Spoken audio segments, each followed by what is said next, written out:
Saat menghindari orang yang mengejarnya, wanita ini jatuh ke sebuah lubang yang sangat dalam. Tak lama berselang, temannya yang bernama Arvin juga jatuh ke dalam lubang ini karena terjebak di dalam lubang yang dalam.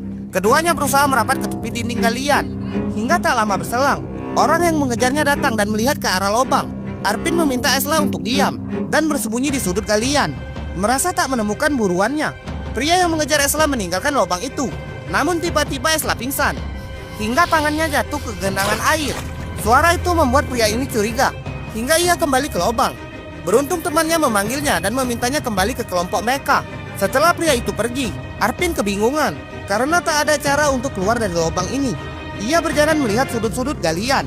Namun galian ini tanahnya sangat licin sehingga tak mungkin bisa dinaiki. Sementara Esla, ia mulai sadar dari pingsannya. Arvin lalu meminta Esla melepaskan celana dan ikat pinggangnya. Lalu Arvin mengumpulkan kayu yang ada di tempat itu. Ia juga mengikat celana mereka untuk dijadikan tangga naik ke permukaan.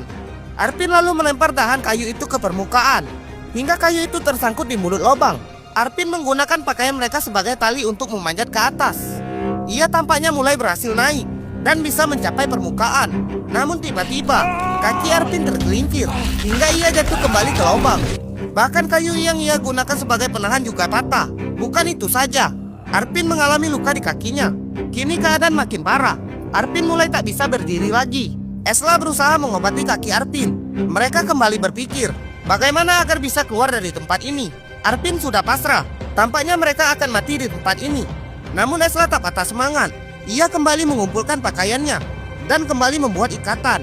Namun Arvin mencegahnya naik. Arvin mengatakan bahwa tak ada makanan dan air minum di tempat ini. Mungkin tak lama lagi mereka akan mati di tempat ini.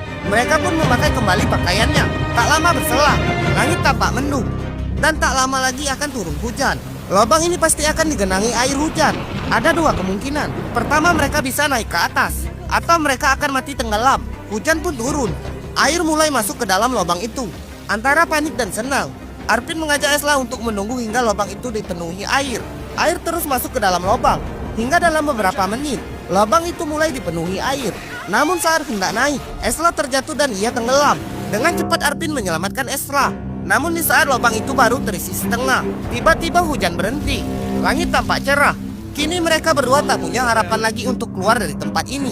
Selain dinding galian yang licin, tubuh mereka makin lemah karena kehausan dan kelaparan.